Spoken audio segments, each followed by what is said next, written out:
Hello friends, welcome to GK study. तो मैंने आपको बहुत पहले ही बता दिया था कि कुछ ऐसे एग्जाम हैं एचपीएसएससी के जो कि दोबारा से कंडक्ट करवाएंगे एचपीपीएससी के द्वारा, गवर्नमेंट करवाएगी। और उनमें से सबसे पहला एग्जाम था आपका 965 का जूनियर ऑफिस असिस्टेंट। तो इससे रिलेटेड जो है अब ऑफिशियल अपडेट भी आ चुकी है। बात करेंगे ऑफिशियल अपडेट के बारे में। देखिए, यहाँ पर लिखा गया है कि दोबारा होंगी 3 पोस्ट कोड की भर्तियां। ठीक है, इनको सबसे पहले जो है वो करवाया जाएगा कि भंग हो चुके हमीरपुर कर्मचारी चयन आयोग से विज्ञापित हुए 3 पोस्ट कोड की भर्तियां अब नए सिरे से करवाई जाएगी। अब ये पोस्ट कोड कौन कौन से है? सबसे पहला आपका 965 है, जूनियर ऑफिस असिस्टेंट आईटी। फिर आपका कंप्यूटर ऑपरेटर का है पोस्ट कोड 1003, ठीक है, जो कि एचआरटीसी में था। और एक 1036 है जो कि जूनियर ऑडिटर का है। तो इन 3 पोस्ट कोडों के एग्जाम जो हैं अब एचपीपीएससी के द्वारा जो है वो करवाए जाएंगे। और हो सकता है कि इसमें एसआई का भी शामिल हो। ठीक है जी, एसआई का जो आपका पेपर होने वाला था।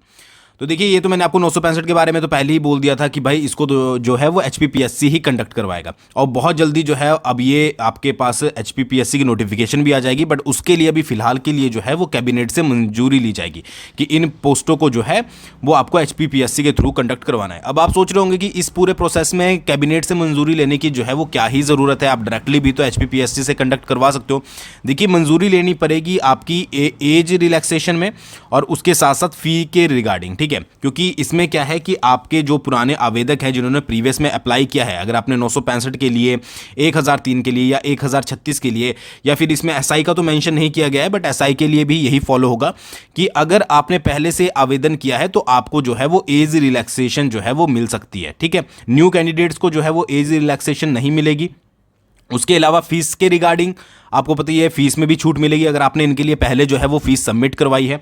तो फीस का तो ऐसा है कि भाई आपको एप्लीकेशन नंबर जो है वो प्रोवाइड करना पड़ेगा जब भी आप एचपीपीएससी का न्यू फॉर्म भरोगे। और एक चीज़ याद रखिएगा, इसके लिए आपको न्यू फॉर्म भरना ही पड़ेगा। बहुत सारे कैंडिडेट मुझसे पूछ रहे थे कि क्या हमें जो है वो, एक्चुअली क्या हो रहा है कि कैंडिडेट्स को जब वो साइबर कैफ़े में जाते हैं तो इतनी नॉलेज जो है वो उनको नहीं होती है। तो वो आपको ये बता देते हैं कि आपको दोबारा से ओटीआर करने का, मतलब कि वन टाइम रजिस्ट्रेशन करने का ज़रूरत जो है वो इसमें नहीं है, या प्रोसेस आपको नहीं करना पड़ेगा। बट मैं एक चीज़ आपको बता दूं कि आपको एचपीपीएससी के वेबसाइट पर जो है वो वन टाइम रजिस्ट्रेशन करके रखना है।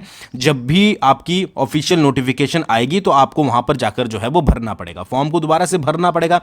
नए सिरे से जो है वो आपकी भर्तियां होंगी, ये सारी तीनों पोस्ट कोड की।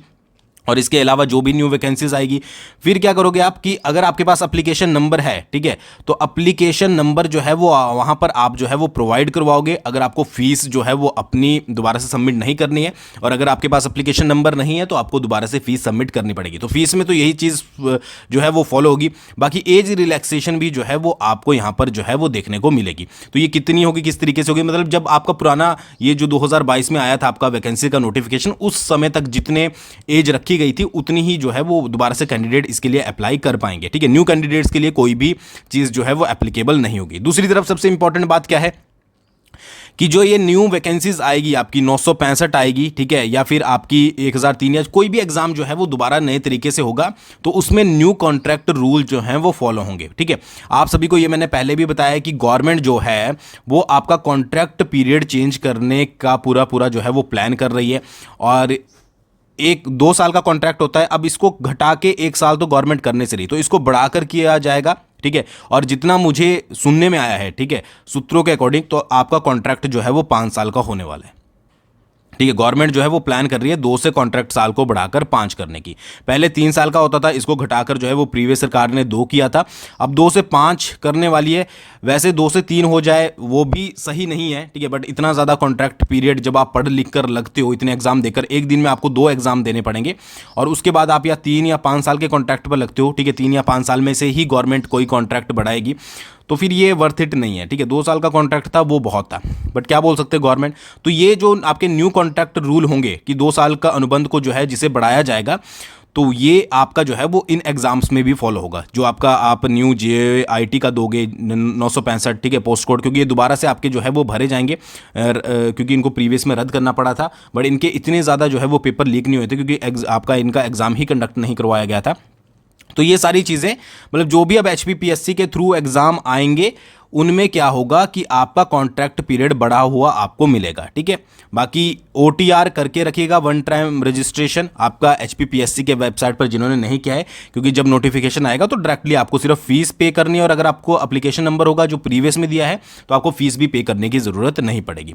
एक और चीज़ मैंने प्रीवियस वीडियो में भी डिस्कस करी थी कि अब आपका जब न्यू भर्ती एजेंसी बन जाएगी, जिसको अभी तो बहुत टाइम लगेगा, तो उसमें आपके जो भी एग्जाम होंगे वो CBT होंगे। तो जो CBT के पक्ष में नहीं है कंप्यूटर बेस्ड टेस्ट के, उनके पास जो भी आपका HPPSC के थ्रू एग्जाम निकलेंगे उसी में ही जो है वो आप एग्जाम निकाल लीजिए, अगर आपको CBT जो है वो नहीं देने।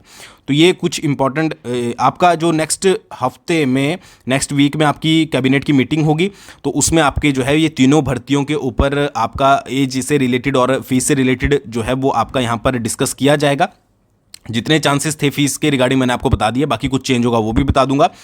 और उसके बाद जो है HPPSC को भेज दिया जाएगा, और उसके विद इन 1 वीक या 2 वीक में आपकी नोटिफिकेशन आउट हो जाएगी। तो जो 965 की तैयारी कर रहे हैं अभी से कर लीजिएगा, अगर आपको सिलेक्शन लेनी है, क्योंकि आने वाले समय में और भी ज़्यादा एग्जाम क्लियर करना, थोड़ा ज़्यादा मेहनत जो है वो आपको करनी पड़ेगी, क्योंकि CBT जो है वो आपके पूरे एग्जाम हो जाएंगे आने वाले समय में। तो ये चीज़ याद रखिएगा, थोड़ी सी इंपॉर्टेंट नोटिफिकेशन थी। आई होप आपको समझ आई होगी। Thanks for watching. बाकी जो भी आप कहना चाहें कमेंट में कह सकते हैं प्रॉपर तरीके से। बहुत जल्दी मिलेंगे नेक्स्ट वीडियो के साथ।